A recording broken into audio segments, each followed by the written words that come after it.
नमस्कार, news night के एक और अंक में आप सभी दर्शकों का बहुत बहुत स्वागत है। मैं हूं असीम मिश्रा।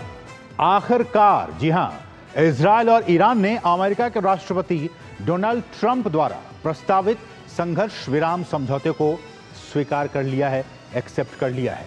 यह समझौता दोनों देशों के बीच 12 दिनों तक चली सैन्य कार्रवाई के बाद सामने आया, जिसमें सैकड़ों लोगों की जान गई और रणनीतिक ठिकानों को निशाना बनाया गया। हालांकि स्थितियां अभी भी सामान्य नहीं है। दिखाएंगे इस पर विशेष रिपोर्ट और करेंगे इस पर चर्चा भी। ऑपरेशन सिंधु से जुड़ी खबर भी आपको दिखाएंगे, होंगी दूसरी हम खबरें भी, लेकिन शुरुआत हेडलाइंस के साथ। सीज फायर ऐलान के बाद इजरायल ने किया ईरान की तरफ से मिसाइल हमले का दावा। ईरान ने किया हमले का खंडन। भड़के डोनाल्ड ट्रंप की दोनों देशों को चेतावनी, सीज फायर है लागू, इसे ना तोड़ें।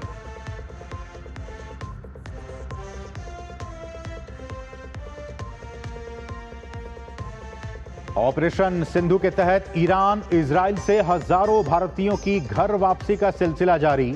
वतन लौटने पर ली सुकून की सांस। भारत सरकार का जताया कोटि कोटि आभार। पीएम मोदी ने श्री नारायण गुरु और महात्मा गांधी के बीच 100 साल पहले हुई बातचीत को बताया विकसित भारत के लिए ऊर्जा का स्रोत। ऑपरेशन सिंदूर का जिक्र करते हुए कहा, 22 मिनट में ही दुश्मन ने टेके घुटने। अमित शाह नई दिल्ली में आपातकाल के 50 साल पर आयोजित कार्यक्रम में हुए शामिल। कहा, आपातकाल के घाव भारतीयों के मन पर गहरे। विपक्ष की आवाज और अधिकारों का आपातकाल में किया गया हनन। और महाराष्ट्र विधानसभा चुनाव में गड़बड़ी के आरोप पर चुनाव आयोग का कदम। सूत्रों के मुताबिक राहुल गांधी को दिया चर्चा का निमंत्रण। महाराष्ट्र के सीएम फडणवीस का राहुल को 2 टूक। कहा, कब तक हवा में चलाते रहोगे तीर।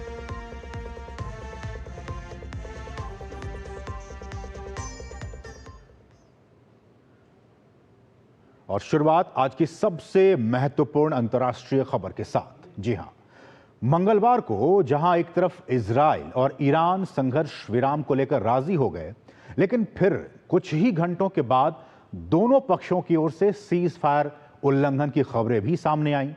और इसको लेकर अमेरिकी राष्ट्रपति डोनाल्ड ट्रंप ने नाराजगी जताई। ट्रंप ने ईरान और इजरायल दोनों को संघर्ष विराम के उल्लंघन नहीं करने को कहा है।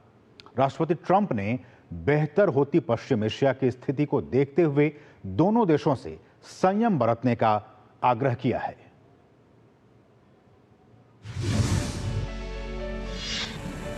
ईरान और इजरायल के बीच 12 दिनों बाद आखिरकार जंग थम चुकी है।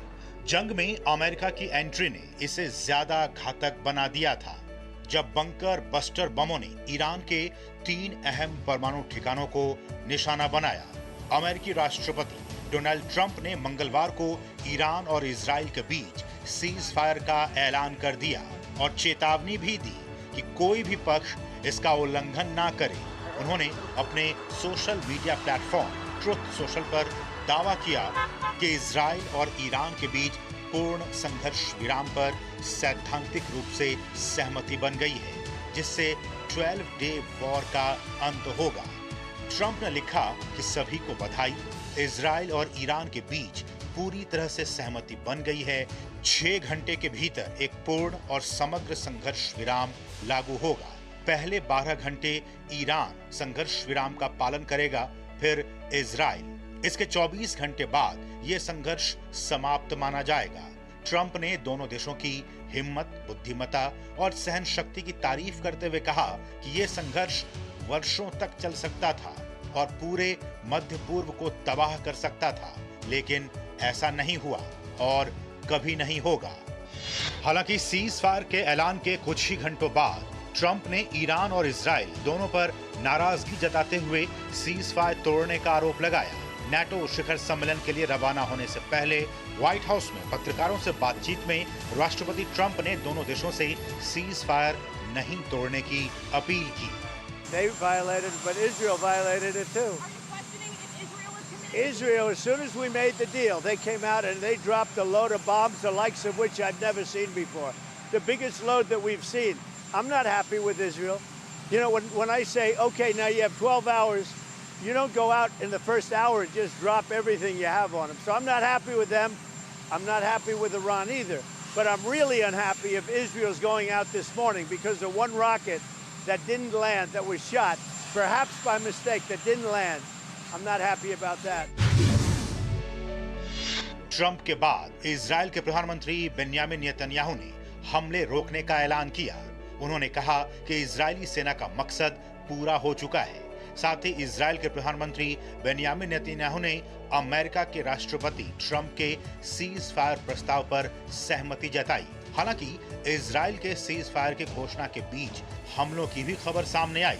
इजराइल की सशस्त्र सेना आईडीएफ ने उत्तरी इजराइल में ईरान की ओर से हमला करने का दावा किया। आईडीएफ के अनुसार उत्तरी इजराइल से लगातार सायरन की आवाज आ रही थी। हालांकि आईडीएफ के दावों का ईरान ने खंडन किया। साथ ही पीएम नेतन्याहू ने सीज फायर के किसी भी उल्लंघन पर ईरान को चेतावनी भी दी। कहा गया कि सीज फायर के उल्लंघन पर ईरान को इजराइल की तरफ से करारा जवाब दिया जाएगा। इस बीच इजराइल के प्रधानमंत्री कार्यालय ने एक्स पर लिखा कि प्रधानमंत्री बेन्यामिन नेतन्याहू ने सोमवार रात रक्षा मंत्री, आईडीएफ चीफ ऑफ स्टाफ और मोसाद के निदेशक के साथ सुरक्षा कैबिनेट की बैठक बुलाई। इस बैठक में रिपोर्ट दी गई कि इजराइल ने ऑपरेशन राइजिंग लाइन के सभी उद्देश्यों सहित बहुत कुछ हासिल कर लिया है। ये भी लिखा कि ऑपरेशन राइजिंग लाइन से इजराइल ने ऐतिहासिक उपलब्धियां हासिल की और खुद को दुनिया की प्रमुख शक्तियों की पहली पंक्ति में रखा। ये इजराइल के लोगों और हमारे सैनिकों के लिए एक बड़ी सफलता है।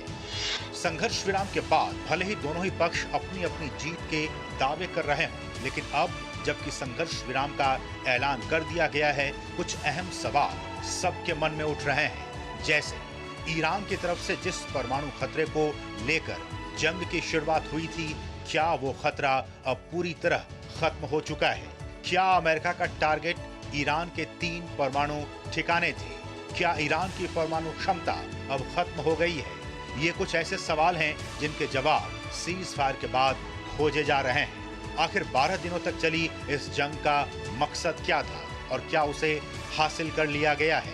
जंग में ईरान से लेकर इजराइल तक सैकड़ों टन गोला बारूद फूंकने के बाद आखिर क्या हासिल हुआ? जंग में कई नागरिकों की जान चली गई। हालांकि ईरान के यूरेनियम एनरिचमेंट प्लांट्स को कितना नुकसान हुआ, इसका भी अभी तक पुख्ता अंदाजा नहीं लगाया गया है। सीज फायर की घोषणा के बाद अब उम्मीद की जानी चाहिए कि पश्चिम एशिया में शांति का माहौल स्थापित हो पाएगा।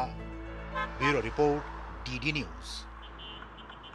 तो बहुत सारे सवाल कि किस तरह से ये जो 12 दिनों का युद्ध है वो खत्म हुआ, लेकिन सवाल बहुत सारे छोड़ के गया है ये युद्ध। और हमारा जो आज का विशेष है वो भी इसी पर है। हमारा विशेष आपके सामने कि क्या 12 दिनों का युद्ध खत्म हो गया? क्या है इसके मायने?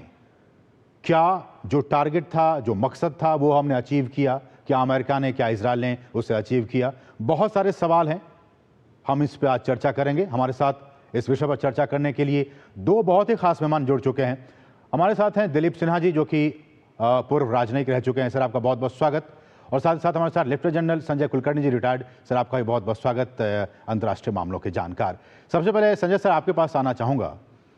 और बहुत सारे सवाल हमने कहा कि हालांकि 12 दिनों के बाद युद्ध विराम की घोषणा हो गई, लेकिन जो मकसद अमेरिका का या इजराइल का था इस ईरान पर हमले का, क्या उस मकसद में दोनों देश कामयाब हुए? बहुत बहुत धन्यवाद असीम। सवाल ये है कि मकसद था, क्योंकि ईरान बार बार अगर ये कहता है death to America, death to Israel, अगर उस हिसाब से अगर हम देखें, और उनको जो परेशानी थी वो थी न्यूक्लियराइजेशन ऑफ ईरान।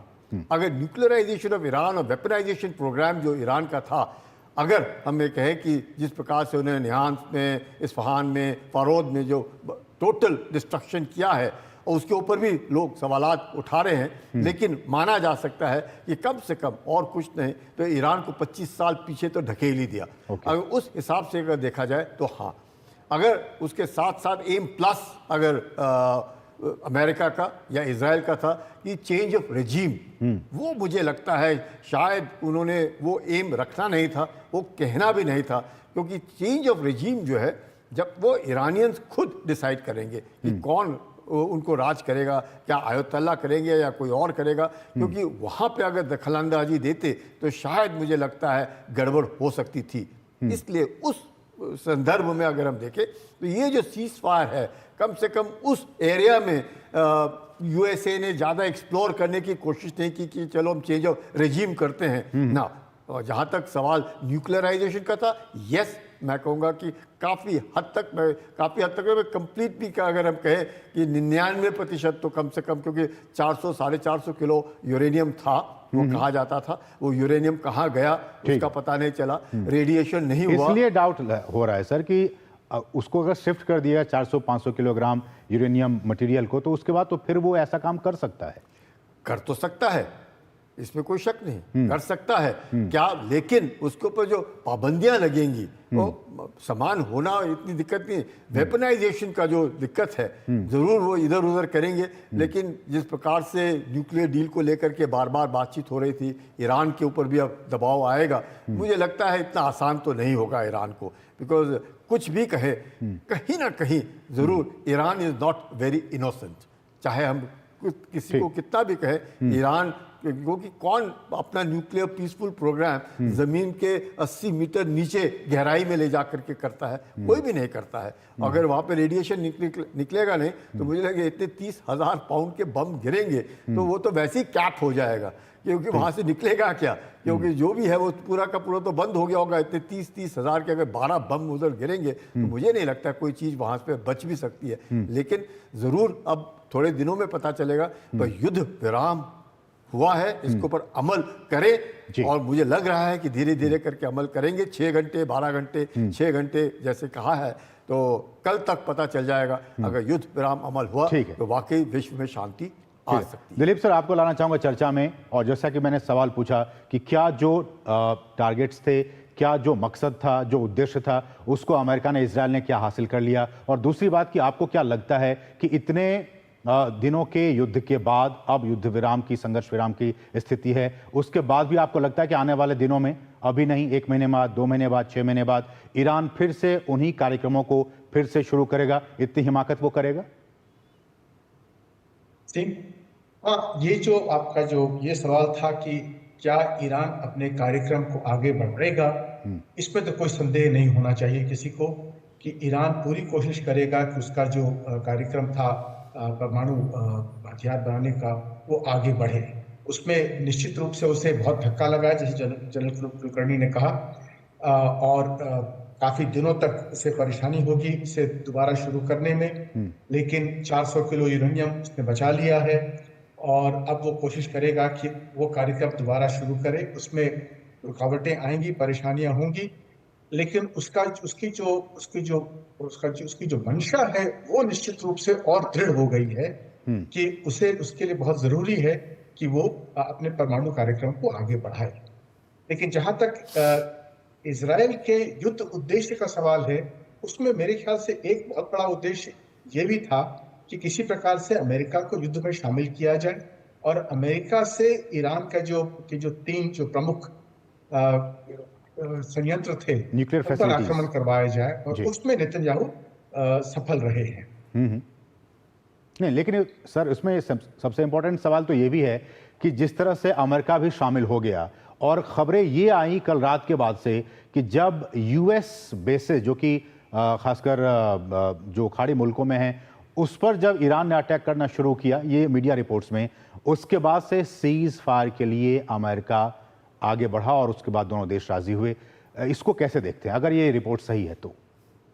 देखिए, ये तो नूरा कुश्ती थी, क्योंकि खबर निश्चित रूप से आई है कि ईरान ने पहले सूचना दे दी थी कतर को कि वो आक्रमण करने वाला है, तो कतर तैयार था उसके लिए, और ईरान के जो कुछ मिसाइल थे, मेरे ख्याल से 6 मिसाइल थे, उनको मार गिराया गया। कोई नुकसान, किसी प्रकार के नुकसान की खबर नहीं है कि अमेरिकी बेस जो कतर में है उस पर कोई नुकसान हुआ हो। और इसके बाद कतर ने हस्तक्षेप किया और जैसा जनरल कुलकर्णी ने कहा कि इस क्षेत्र का कोई देश नहीं चाहता है कि ईरान में परमाणु बम बने या ईरान परमाणु बम बनाए। तो कतर ने उसके बाद दबाव डाला ईरान के ऊपर कि तुम अमेरिका का जो सुझाव है युद्ध विराम का, उसे स्वीकार कर लो।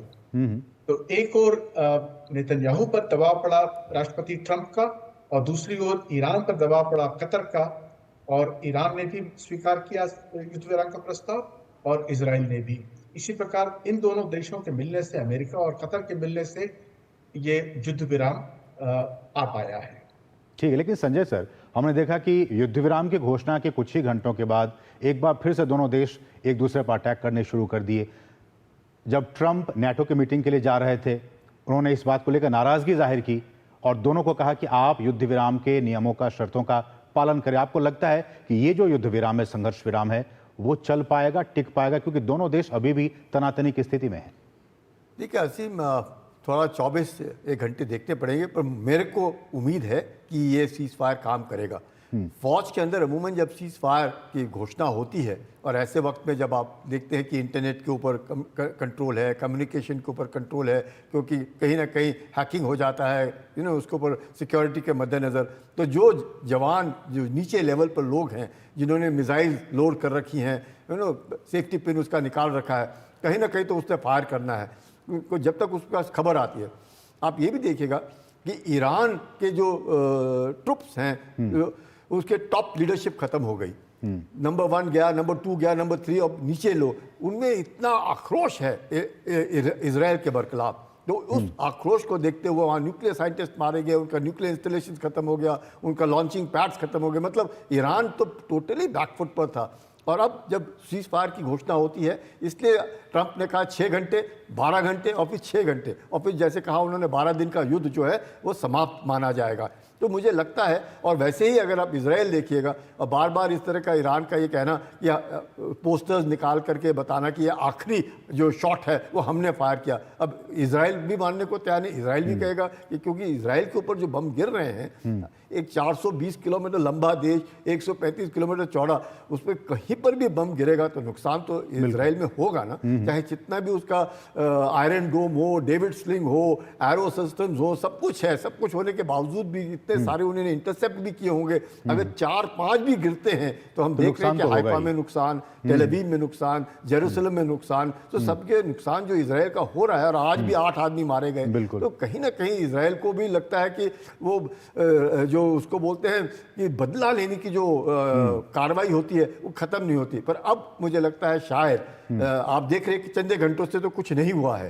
और ये जैसे आपने देखा सिंदूर के वक्त भी जब सीज फायर, मतलब मैं सीज फायर तो नहीं कहूँगा, मतलब सेसेशन ऑफ फायरिंग जब हुआ तो उसके बाद थोड़ा वक्त लगता है, तो इसमें कोई शक नहीं। और उम्मीद करते हैं कि कल तक इसकी बात साफ हो जाएगी कि क्या कुछ स्थिति रहती है सीज फायर को लेकर के, उसके ऊपर अमल करेंगे। लेकिन दिलीप सर, जैसा कि कुलकर्णी सर ने कहा कि स्थितियां ईरान के जिस तरह से पीछे धकेल दिया गया है, काफी नुकसान हुआ है, संघर्ष विराम के लिए राजी हो गया है। डोमेस्टिकली देखा जाए, डोमेस्टिक पॉलिटिक्स के लिहाज से देखा जाए, ईरान का सुप्रीम लीडर खamenei, और वहां पे वो चाहेंगे कि उनकी पकड़ जो है इस पूरे युद्ध के बाद से और भी मजबूत हो। आपको लगता है कि इस युद्ध के बाद से और युद्ध विराम की स्थिति के बाद उनकी पकड़ और ज्यादा मजबूत होगी ईरान की सत्ता पर, वहां के पॉलिटिक्स में, या अब उनकी पकड़ उतनी अब नहीं रह गई जैसे पहले थी? नहीं, मेरा मानना है कि इसके बाद जो वहाँ के जो रेवोल्यूशनरी गार्ड्स हैं ईरान के, उनकी शक्ति और बढ़ेगी। क्योंकि इस युद्ध के दौरान सुप्रीम लीडर तो कहीं छिपे हुए थे और वो अपने छिपे हुए स्थान से ही आदेश दे रहे थे। जो युद्ध हुआ है कर रहे हैं ये तो रेवोल्यूशनरी गार्ड्स हैं वहाँ के, तो उनकी शक्ति बढ़ेगी इसमें। ये बात सच है कि उनके जो सर्वोच्च नेता जो हैं वो मारे गए हैं, लेकिन जो यंगर नेता जो है वहाँ के, जो युवा नेता हैं, वो उभर कर सामने आएंगे और उनमें बदले की भावना बड़ी प्रबल होगी। तो मेरा ये मानना है कि इससे सुप्रीम लीडर का जो स्थिति है वो कमजोर होगी, लेकिन रेवोल्यूशनरी गार्ड्स और वो और काफी अन्य मजबूत जो होंगे। वहाँ के युवा नेता हैं उनकी स्थिति और मजबूत होगी। एक आखिर में समय की बिल्कुल कमी है, आप दोनों से छोटे छोटे में जवाब चाहूंगा। कुलकर्णी सर, आपसे रीजनल स्टेबिलिटी के लिए, सिक्योरिटी के लिए, पीस के लिए ये कदम, सीज फायर का कदम और न्यूक्लियर प्रोग्राम ना बढ़ाए ईरान, कितना जरूरी आपको लगता है? बहुत ज़रूरी है, नहीं तो पूरे विश्व आवाजाही है, स्टेट ऑफ हॉर्मुज से लेकर के रेड सी से लेकर के दिक्कत आती, इसमें कोई शक नहीं। जो अभी सीज फायर हुआ है इसके अमल करने के ऊपर मुझे लगता है विश्व में शांति होगी। Trade routes, logistic route, supply route जितने भी, क्योंकि आफ्टर ऑल विश्व का 20% ट्रेड रूट जो है वो यहीं से जाता है, तो उसको देखते हुए ज़रूर मुझे लगता है इसमें फ़ायदा पूरा विश्व। दिलीप सर, आपकी प्रतिक्रिया, न सिर्फ पूरी दुनिया के लिए, वेस्ट एशिया के लिए भी कितना जरूरी है? ये एक युद्ध विराम है, ये एक पॉज है, एक थमा युद्ध, कोई शांति संधि नहीं हुई है इसमें। तो इसमें जो समस्याएं, जो मूलभूत समस्याएं इस क्षेत्र की हैं, वो समस्याएं अभी भी बरकरार है वहां पे, और कुछ महीनों बाद, शायद कुछ वर्ष बाद ये समस्याएं दोबारा उभर कर आएंगी, और जो अस्थिरता है इस क्षेत्र में वो बनी रहेगी। ठीक है, तो अभी भी समस्याएं हैं, लेकिन एक ये पॉज है और हम उम्मीद कर सकते हैं आने वाले दिनों में जो स्थितियां हैं वो अनुकूल बने और पश्चिम एशिया में शांति का माहौल स्थापित हो सके। समय इतना ही है। संजय सर, आपका बहुत बहुत शुक्रिया, और दिलीप सर, आपका भी, आप दोनों ही मेहमानों का बहुत बहुत शुक्रिया हमारे साथ इस कार्यक्रम में जुड़ने के लिए और बातचीत करने के लिए। बढ़ेंगे आगे, रुकेंगे छोटे से ब्रेक के लिए, और ब्रेक के बाद जब वापस आएंगे तो आपको दिखाएंगे क्या है पूरी कहानी, ईरान और इजराइल संघर्ष की पूरी कहानी क्या है। ये आज की कहानी नहीं है, बहुत पुरानी कहानी है। ध्यान से देखिएगा, समझिएगा, तब आप समझ पाएंगे जो इस वक्त चल रहा है क्या है पूरी कहानी। एक छोटे से ब्रेक के बाद।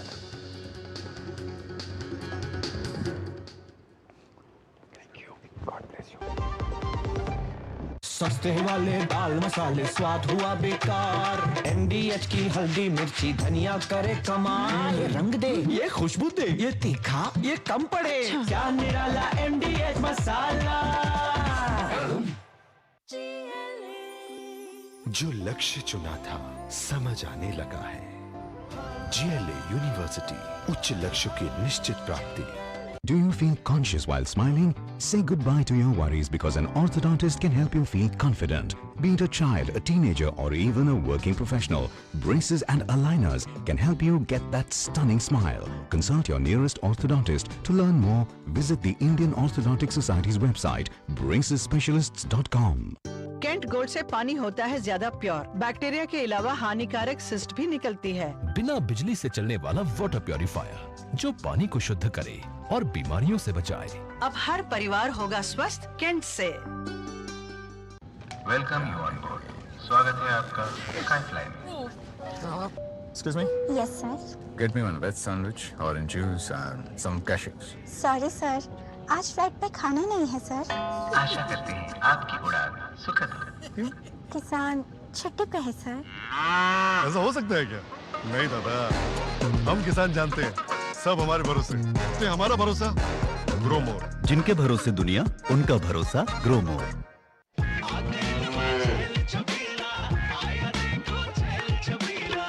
एक कपिला, अरे भाई सब एक ही जैसा होता है। ये लो साधारण पशु आहार।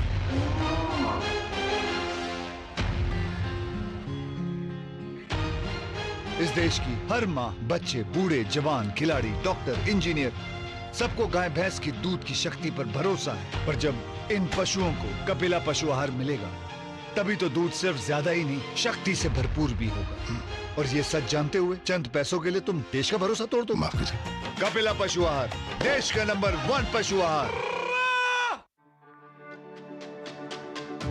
मेरी पसंद, मेरी पसंद, मेरी पसंद, मेरी पसंद,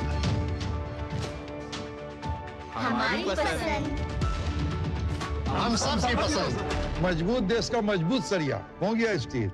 Do you feel conscious while smiling? Say goodbye to your worries because an orthodontist can help you feel confident. Be it a child, a teenager, or even a working professional, braces and aligners can help you get that stunning smile. Consult your nearest orthodontist. To learn more, visit the Indian Orthodontic Society's website, bracesspecialists.com. शादी का kitchen महके जहाँ, Goldy kitchen king मसाले हो वहाँ। गोल्डी लाई है fresh lock technology, जो रखे मसालों को हर समय फ्रेश।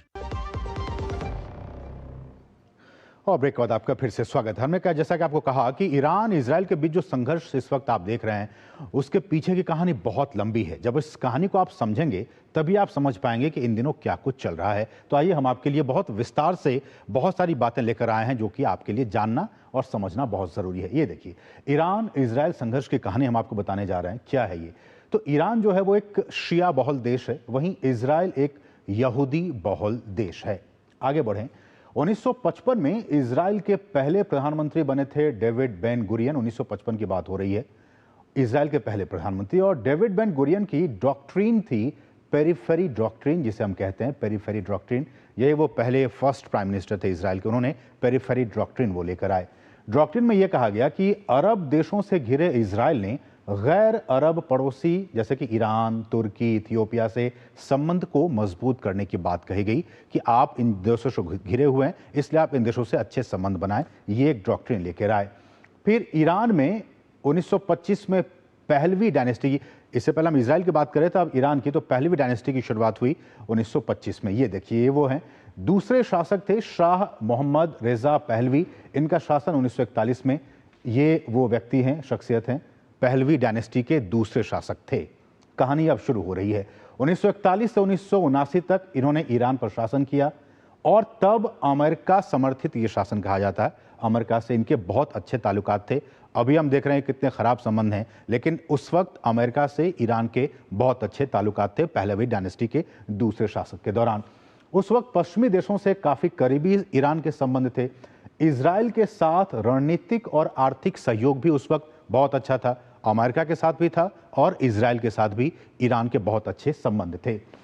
अमेरिका के दोनों देशों से काफ़ी अच्छे संबंध थे, इजराइल के साथ भी और ईरान के साथ भी।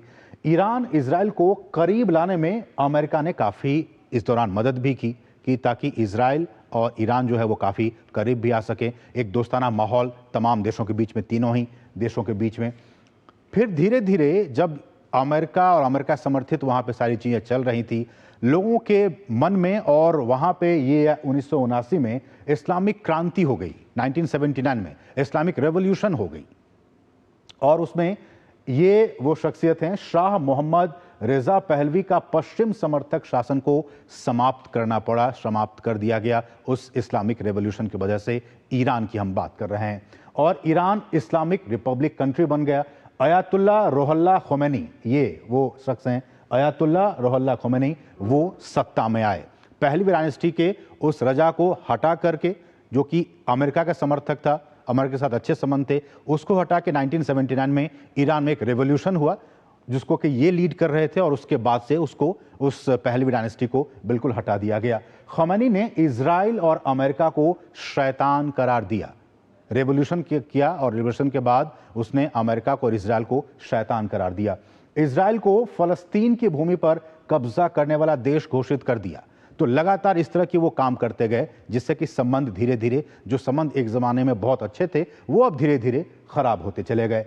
ईरान ने इजराइल को अवैध राष्ट्र और इस्लाम का दुश्मन बताया। ईरान ने इजराइल को दुश्मन करार दिया। वह हम कह रहे हैं कि ईरान इजराइल के रिश्ते कैसे आखिर बिगड़े, तो फलस्तीनियों के समर्थन में खुलकर, जो ये रिवॉल्यूशन के बाद जो खमेनी आए वो खुलकर खड़े हो गए फलस्तीन के समर्थन में और अमेरिका और इजराइल के विरोध में खड़े हो गए 1979 के रिवॉल्यूशन के बाद।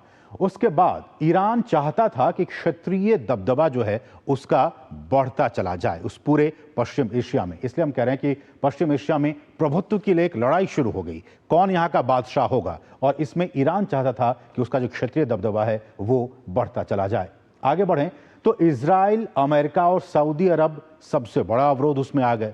उनको लगा कि अगर ऐसी चीज़ें होती हैं तो फिर जो चीज़ें वो हमारे हाथ से निकलती चली जाएंगी, और इसलिए सबसे बड़ा अवरोध जो है वो इनके सामने आ गए। और इन तीनों के खिलाफ ईरान की तरफ से गुप्त ऑपरेशनों की शुरुआत होने लगी और उनके खिलाफ एक समझिए कि वॉर की स्थिति हो गई, प्रॉक्सी वॉर की शुरुआत हो गई। इसलिए हम कह रहे गुप्त युद्ध की शुरुआत हो गई, प्रॉक्सी वॉर की शुरुआत हो गई ईरान की तरफ से, और सीधे युद्ध के बजाय इजराइल ईरान शैडो वॉर में उलझते चले गए।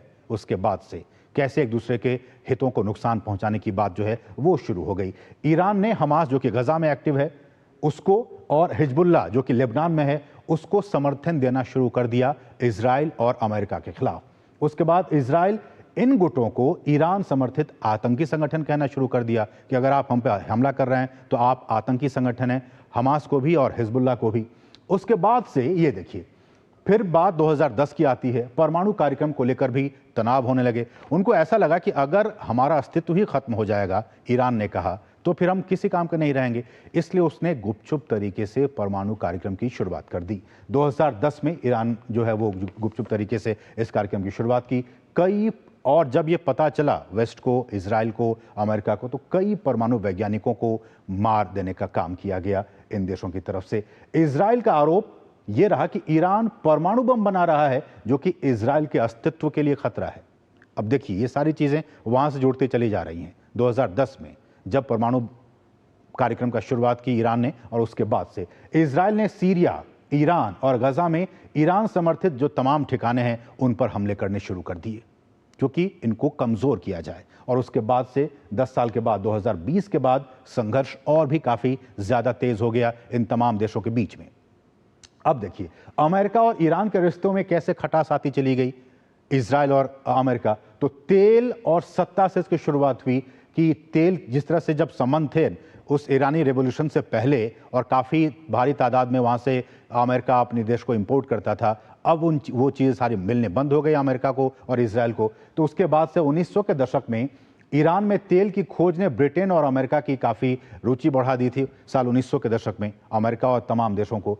और पहलवी शासक जो थे वो अमेरिका के समर्थक रहे और पश्चिमी देशों को तेल पर इससे काफ़ी ज़्यादा पकड़ मिल गई। जो हम आपको लगातार बता रहे हैं, पहलवी शासक काफ़ी अच्छे थे, इनके संबंध अमेरिका के साथ और इजराइल के साथ। उसके बाद अमेरिका ने ईरान को परमाणु संयंत्र और यूरेनियम मुहैया भी कराया था। ये देखिए एक ज़माना तब था जब संबंध अच्छे थे तो अमेरिका ने ही उसको तमाम जो सामग्री है वो देने का काम किया था। फिर चीज़ें बिगड़ती चली गईं। शांतिपूर्ण परमाणु समझौता हुआ और रिश्ते काफ़ी बेहतर बने। ये पहलवी डायनेस्टी के टाइम में जो उसके दूसरे शासक थे उनके टाइम में काफ़ी संबंध अच्छे थे और ये परमाणु कार्यक्रम भी आगे बढ़ा रहे थे। लेकिन 1979 की इस्लामिक क्रांति से अयातुल्लाह खमेनी की अगुवाई में शाह को सत्ता से हटा दिया गया। 1979 की बात कर रहे हैं। और उसके बाद 1980 में ईरान इराक युद्ध और अमेरिका का क्या कुछ रोल रहा, तो अमेरिका ने इराक का साथ दिया। ईरान और इराक के युद्ध में अमेरिका ने किसका साथ दिया? इराक का साथ दिया। उसके बाद से ये बात और भी नागवार गुजरी किसको? ईरान को। और ईरान काफी उससे नाराज हो गया। युद्ध में इराक ने केमिकल वेपन का यूज किया, रासायनिक हथियारों का यूज किया। किसके खिलाफ? ईरान के खिलाफ यूज किया। राष्ट्रपति रीगन, अमेरिकी राष्ट्रपति, ने ईरान को स्टेट स्पॉन्सर्ड ऑफ टेररिज्म भी कह दिया कि आप स्टेट स्पॉन्सर्ड टेररिज्म फैलाने का काम करते हैं। अमेरिका ने कह दिया ईरान को। फिर 1995-96 की बात आई। बिल क्लिंटन द्वारा कड़े प्रतिबंध लगा दिए गए। जब उनको पता चला कि चोरी छिपे आप परमाणु बम बना रहे हैं तो उन्होंने कई सारे प्रतिबंध लगा दिए। अमेरिका ने सभी कंपनियों को ईरान से व्यापार करने से रोक दिया इस रिजिम में। उसके बाद ईरान ने क्या किया, तो चीन, रूस, उत्तर कोरिया से भी, जो कि अब इनके ये दोस्त बनने लगे, जैसे अमेरिका का इजराइल और बाकी देश, वैसे ही ईरान ने चीन, रूस और उत्तर कोरिया से अपने संबंध काफी डेवलप करने लगे। उसके बाद अमेरिका ने इराक का साथ दिया और किस तरह से ये चीजें आगे बढ़ी। अब उसके बाद 2015 की बात आती है। 2015 में जब बराक ओबामा राष्ट्रपति थे अमेरिका के, उन्होंने एक परमाणु डील करने की कोशिश की ईरान के साथ और JCPOA उसे नाम दिया गया, joint comprehensive plan of action, जिसे ईरानियन न्यूक्लियर डील के नाम से कॉमन भाषा में उसे कहा जाता है। और उसमें प्रतिबंधों के बदले यूरेनियम संवर्धन पर रोक लगाने की बात कही कि आप यूरेनियम एनरिचमेंट का जो कार्यक्रम है उसे आप रोक देंगे। फिर 2018 में ट्रंप ने, जब वो सत्ता में आए, तो ईरान के साथ जो समझौता ओबामा ने किया था उस डील को तोड़ने का काम किया। अमेरिका ने JCPOA से बाहर हो गया ट्रंप के शासनकाल में और भी नए प्रतिबंध ईरान पर लगाने का काम किया डोनाल्ड ट्रंप ने। ईरान ने फिर क्या किया, उच्च संवर्धित यूरेनियम का उत्पादन करना शुरू कर दिया। उसे लगा कि भाई हमारे अस्तित्व पे ही ये खतरा है, इसलिए हम इसको एनरिचमेंट का कार्यक्रम चलाते रहेंगे। फिर मार्च 2025 का वक्त आया जब नई डील का प्रस्ताव दिया गया दोनों ही पक्षों की तरफ से, अमेरिका की तरफ से, और उसमें ट्रंप ने 60 दिनों में नई डील का प्रस्ताव रखा, जिसे ईरान ने बिल्कुल ठुकरा दिया कि हम इस प्रस्ताव को नहीं मानेंगे। ओमान और इटली में गुप्त वार्ताएं भी हुई, लेकिन कोई निर्णायक परिणाम इसमें नहीं निकल सका। कई वार्ताएं हुई लेकिन इसमें कोई ठोस नतीजा नहीं निकल पाया। फिर 13 जून 2025 जहां इजरायली हमला और अमेरिका की सैन्य कार्रवाई जो है वो हम कह सकते हैं कि बीते दिनों इसकी शुरुआत हो गई। इजराइल का ऑपरेशन राइजिंग लाइन में ईरान के परमाणु ठिकानों पर हमला किया गया। तो इस तरह से ये सारी चीज़ें, कहानी आगे बढ़ती गई कि किस तरह से हमने आपको कहा कि जब 1979 में ईरानी रेवोल्यूशन हुआ, उससे पहले संबंध काफ़ी अच्छे थे, और उसके बाद से जब खमनेई सत्ता में आए उसके बाद से लगातार संबंध काफ़ी बिगड़ते चले गए और कहानी यहाँ तक आके अब रुकी है। तो आपने ये जाना किस तरह से ईरान, इजराइल और अमेरिका के संबंध बीते वर्षों में रहे हैं, इतिहास में रहे हैं। बढ़ेंगे आगे, रुकेंगे छोटे से ब्रेक के लिए, और ब्रेक के बाद जब वापस आएंगे तो आपको दिखाएंगे ऑपरेशन सिंधु की सफल कहानी। क्या है ये पूरी कहानी, एक छोटे से ब्रेक के बाद।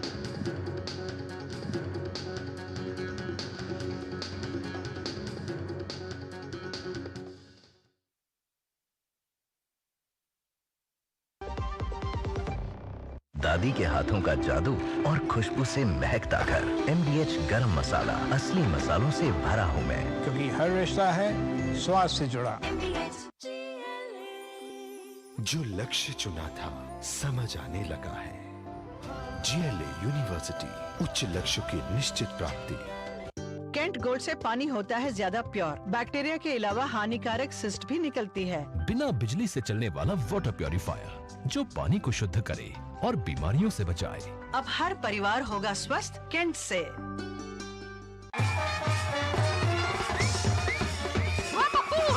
भूख लगी है क्या? अरे चल ओए, लड़के वाले आ गए। खाली खाली खड़े हाथ क्या जोड़ रहा है? खाना कहाँ है? अनाज तो नहीं मैडम। क्यों? क्योंकि किसान छुट्टी पर हैं। ऐसा हो सकता है क्या? नहीं ना, क्योंकि हम किसान जानते हैं सब हमारे भरोसे हैं, इसलिए हमारा भरोसा ग्रो मोर। जिनके भरोसे दुनिया, उनका भरोसा ग्रो मोर। वाह, गाय तुम्हारी माता है ना? तो पशुहार के नाम पर जहर क्यों खिलाता है? अनसन हटा, दिल से खिला, सिर्फ कपिला, देश का नंबर 1 पशु आहार। Do you feel conscious while smiling? Say goodbye to your worries because an orthodontist can help you feel confident. Be it a child, a teenager, or even a working professional, braces and aligners can help you get that stunning smile. Consult your nearest orthodontist. To learn more, visit the Indian Orthodontic Society's website, bracesspecialists.com. जब धरती चीर कर निकलता है लोहे का पत्थर और मिलता है मोंगिया के जोश से, फिर तपता है, पिघलता है और बनता है फौलाद। अब होता है सरिया सारी खूबियों के साथ। मोंगिया स्टील, मजबूत देश का मजबूत सरिया। टाइम पे खा लेना और प्लीज बाइक धीरे चलाना जी। और ये तुम्हारी सेफ्टी के लिए। अरे एक बात तो रह गई। LIC ये हमारी सेफ्टी के लिए। दिल की सुनो, LIC चुनो। LIC हर पल आपके साथ। जो लक्ष्य चुना था समझ आने लगा है। GLA यूनिवर्सिटी, उच्च लक्ष्य की निश्चित प्राप्ति। MDH बिरयानी मसाला, पारंपरिक बिरयानी का असली स्वाद। असली मसाले सच MDH। और अब बात ऑपरेशन सिंधु की। जी हां, ईरान और इजराइल में तनाव के बीच भारत संकटग्रस्त क्षेत्रों से अपने नागरिकों को निकालने के लिए लगातार अभियान चला रहा है, और इसी कड़ी में भारत ने इजराइल से 594 नागरिकों को सुरक्षित निकाला है। वहीं ईरान से अब तक कुल 2576 भारतीयों की सुरक्षित स्वदेश वापसी हुई है।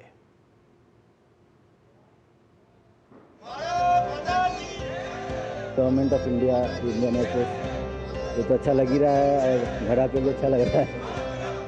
बहुत अच्छे से हम लोग आए हैं, हमें कोई परेशानी नहीं हुई है। ऑपरेशन सिंधु, भारतीय नागरिकों की सुरक्षा। सरकार की सर्वोच्च प्राथमिकता, भारतीयों की वतन वापसी जारी। ईरान और इजराइल संघर्ष के बाद दोनों देशों में फंसे भारतीय नागरिकों को स्वदेश लाने का अभियान जारी है। विदेश मंत्रालय के मुताबिक ऑपरेशन सिंधु के तहत ईरान से अब तक 2576 भारतीय नागरिकों को सुरक्षित निकाला गया है। ऑपरेशन सिंधु के तहत ईरान से बड़ी संख्या में भारतीय नागरिक सकुशल भारत लौट चुके हैं, तो वहीं अब इजराइल में फंसे भारतीयों की वापसी भी शुरू हो चुकी है। मंगलवार सुबह 8:30 बजे इजराइल से 161 भारतीयों को लेकर पहला समूह नई दिल्ली पहुंचा। इजरायली सीमा पार जॉर्डन के रास्ते भारतीय नागरिकों को सुरक्षित निकाला गया। इनका स्वागत विदेश राज्य मंत्री पवित्रा मार्गरेटा ने किया। वहीं मिस्र के शर्म अल शेख से तीसरी फ्लाइट इजराइल से 268 भारतीयों को लेकर उतरी। भारतीय वायुसेना का C-17 ग्लोब मास्टर विमान जब दिल्ली के पालम एयरफोर्स स्टेशन पर उतरा तो केंद्रीय मंत्री एल मुरुगन ने यात्रियों का स्वागत किया।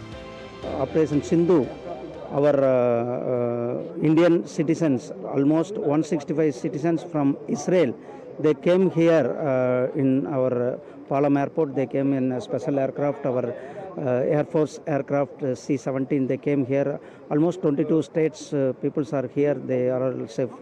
Our government's priority, our Prime Minister Shri Narendra Modi ji's priority, wherever the crisis situation is there or war situation is there, the evacuate from our citizen to safely to our country. इस तरह अब तक कुल 326 भारतीय नागरिकों को Israel से सुरक्षित स्वदेश लाया जा चुका है। अपने वतन सकुशल पहुंचने पर भारतीयों की खुशी का ठिकाना नहीं है। वतन लौटने का सुकून उनके चेहरे और शब्दों में झलक रहा है। हमें बच्चे के लिए बहुत अच्छा सेफ फील हो रहा है और इतना क्विक एक्शन लिया है इंडियन गवर्नमेंट ने, ये तो बहुत अच्छा है। मतलब काफी क्विक हम निकल पाए हैं, बाकी कंट्रीज के मुकाबले इंडिया वाले काफी क्विक निकल गए हैं। भारत सरकार का एक और बड़ा मानवीय मिशन ऑपरेशन सिंधु लगातार जारी है। हर संकट की घड़ी में भारत अपने नागरिकों के साथ खड़ा रहता है। इसकी मिसाल ऑपरेशन सिंधु है। विशाल बेरिस्टो के साथ ब्यूरो रिपोर्ट, डीडी न्यूज। प्रधानमंत्री नरेंद्र मोदी ने नई दिल्ली के विज्ञान भवन में भारत के दो महानतम आध्यात्मिक और नैतिक नेताओं श्री नारायण गुरु और महात्मा गांधी के बीच ऐतिहासिक वार्तालाप के शताब्दी समारोह का शुभारंभ किया। प्रधानमंत्री ने इस मौके पर उपस्थित जनसमूह को संबोधित भी किया। यह ऐतिहासिक वार्तालाप 12 मार्च 1925 को महात्मा गांधी की यात्रा के दौरान शिवगिरी मठ में हुई थी, जो वैकोम सत्याग्रह, धर्मांतरण, अहिंसा, अस्पृश्यता उन्मूलन, मोक्ष प्राप्ति, दलितों के उत्थान जैसे विषयों पर केंद्रित था। पीएम मोदी ने कहा कि श्री नारायण गुरु के आदर्श पूरी मानवता के लिए बहुत बड़ी पूंजी हैं। जो लोग देश और समाज की सेवा के संकल्प पर काम करते हैं, श्री नारायण गुरु उनके लिए प्रकाश स्तंभ की तरह हैं। पीएम ने कहा कि आप सभी जानते हैं कि समाज के शोषित, पीड़ित, वंचित वर्ग से उनका क्या नाता है और इसलिए आज भी जब वे समाज के शोषित, पीड़ित, वंचित वर्ग के लिए निर्णय लेते हैं तो गुरुदेव को जरूर याद करते हैं। उन्होंने कहा कि श्री नारायण गुरु एक सशक्त भारत चाहते थे और भारत के सशक्तिकरण के लिए हमें आर्थिक, सामाजिक और सैन्य हर पहलू में आगे चलना होगा। पीएम मोदी ने ऑपरेशन सिंदूर का जिक्र करते हुए कहा कि आतंकियों के लिए कोई भी ठिकाना सुरक्षित नहीं है। श्री नारायण गुरु एक सशक्त भारत चाहते थे। भारत के सशक्तिकरण के लिए हमें आर्थिक, सामाजिक और सैन्य हर पहलू में आगे रहना है। आज देश इसी रास्ते पर चल रहा है। भारत तेजी से दुनिया की तीसरे नंबर की इकोनॉमी बनने की तरफ बढ़ रहा है। हाल में दुनिया ने ये भी देखा है कि भारत का सामर्थ्य क्या है। ऑपरेशन सिंदूर, ऑपरेशन सिंदूर आतंकवाद के खिलाफ भारत की कठोर नीति को दुनिया के सामने एकदम स्पष्ट कर दिया है। हमने दिखा दिया है कि भारतीयों का खून बहाने वाले आतंकियों के लिए कोई भी ठिकाना सुरक्षित नहीं है।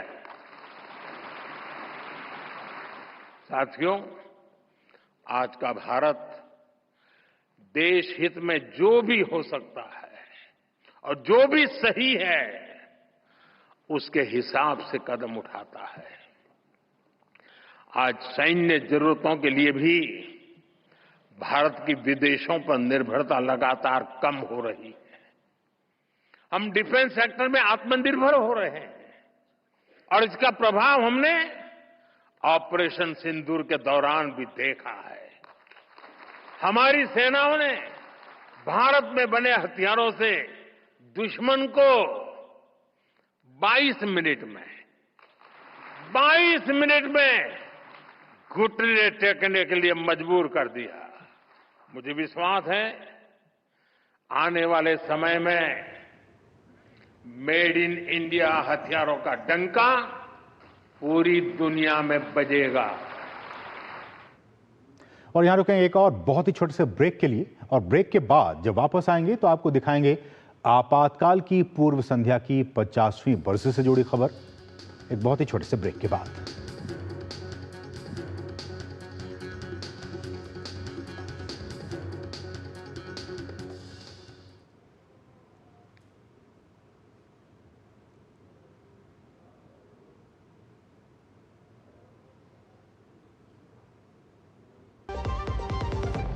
सस्ते वाले दाल मसाले स्वाद हुआ बेकार। एमडीएच की हल्दी मिर्ची धनिया करे कमाल। ये रंग दे, ये खुशबू दे, ये तीखा, ये कम पड़े। क्या निराला एमडीएच मसाला।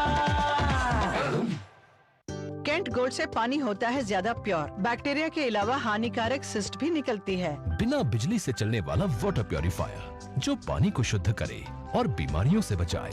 अब हर परिवार होगा स्वस्थ कैंट से। जो लक्ष्य चुना था समझ आने लगा है। जीएलए यूनिवर्सिटी, उच्च लक्ष्य की निश्चित प्राप्ति।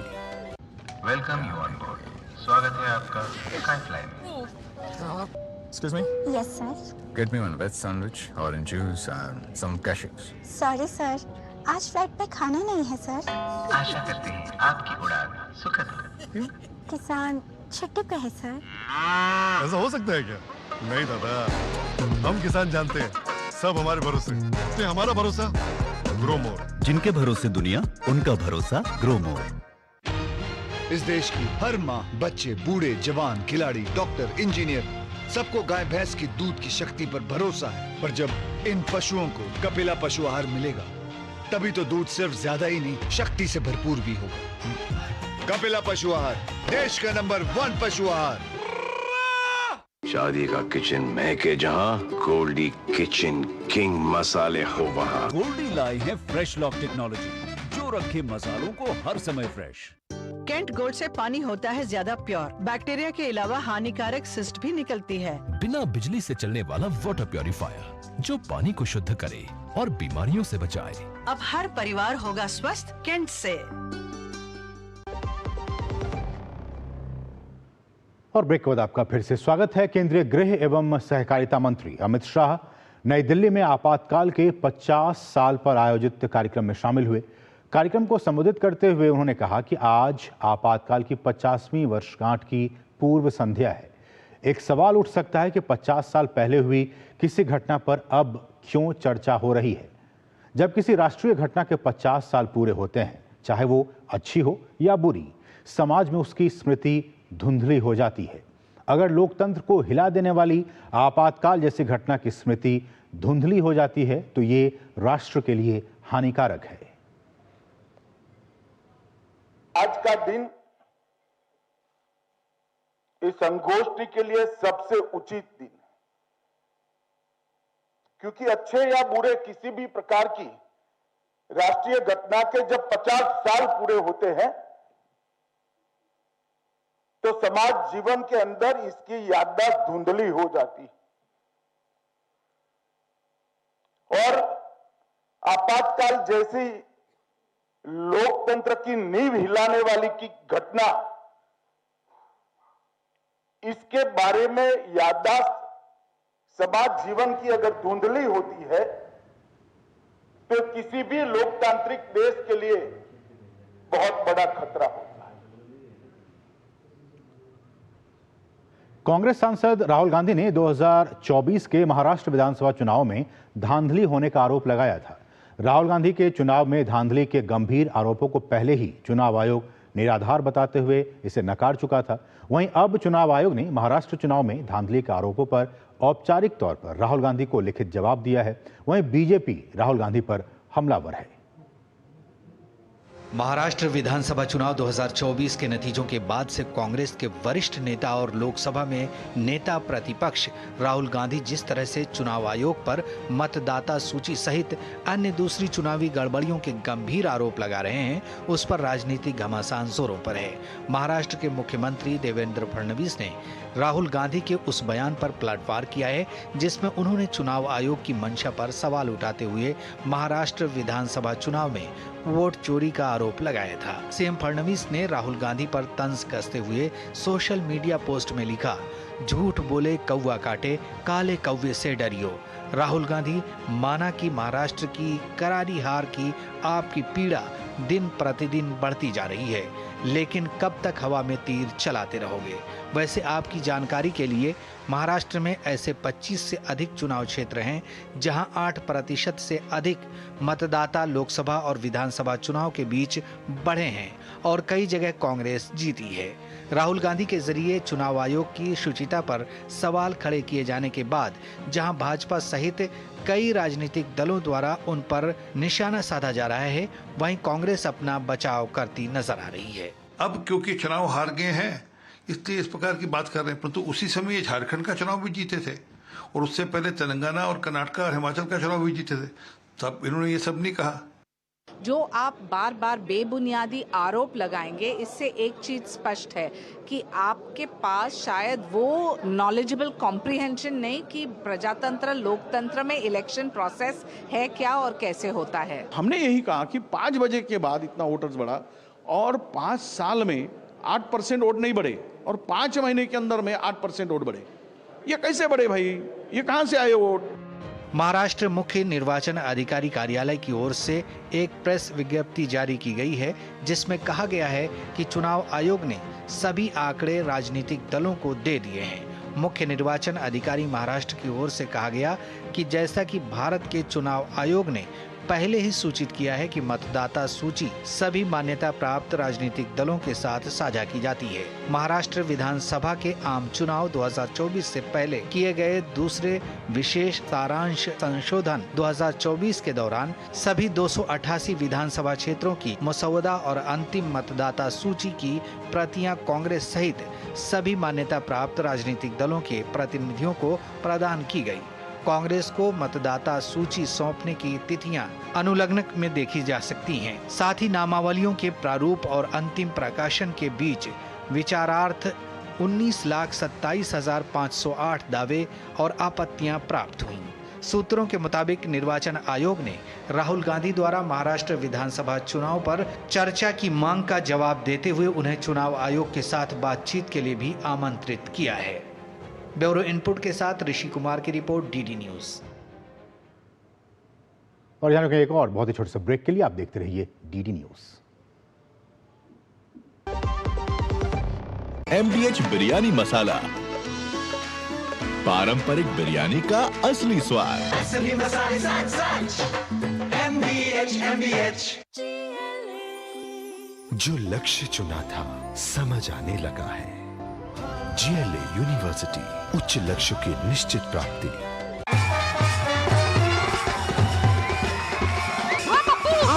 भूख लगी है क्या? अरे चल ना तू। ओए लड़के वाले आ गए। खाली खाना कहाँ है? अनाज तो नहीं मैडम। क्या? क्यों? क्योंकि किसान छुट्टी पर हैं। ऐसा हो सकता है क्या? नहीं ना अन्ना, क्योंकि हम किसान जानते हैं सब हमारे भरोसे है, इसलिए हमारा भरोसा ग्रो मोर। जिनके भरोसे दुनिया, उनका भरोसा ग्रो मोर। मेरी पसंद, मेरी पसंद, मेरी पसंद, मेरी पसंद, हमारी पसंद, हम सबकी पसंद। मजबूत देश का मजबूत सरिया हो गया स्टील। कैंट गोल्ड से पानी होता है ज्यादा प्योर, बैक्टीरिया के अलावा हानिकारक सिस्ट भी निकलती है। बिना बिजली से चलने वाला वाटर प्योरीफायर जो पानी को शुद्ध करे और बीमारियों से बचाए। अब हर परिवार होगा स्वस्थ कैंट से। वाह यार, क्या सही हो आप। मेरा भी मन करता है कुछ करने का। मन करता है तो करो, घर की चीजों से टाइम ही नहीं मिलता और हूँ सिर्फ 10वीं पास। आप LIC की बीमा सखी योजना के साथ जुड़ सकती हो। मैं LIC एजेंट बन सकती हूँ? पूरी ट्रेनिंग भी मिलेगी, मंथली स्टाइपेंड भी मिलेगा। स्टाइपेंड भी? ऊपर से कमीशन अलग। LIC बीमा सखी योजना से जुड़ने के लिए अपनी नजदीकी LIC शाखा से संपर्क करें। LIC बीमा सखी योजना, अपनी शुरुआत अपने हिसाब से।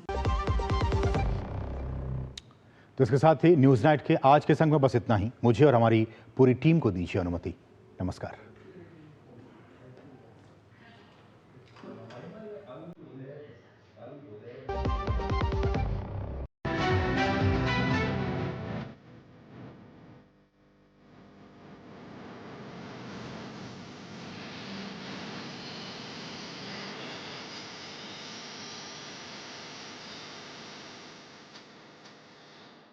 न्यूज नाइट के प्रायोजक थे LIC,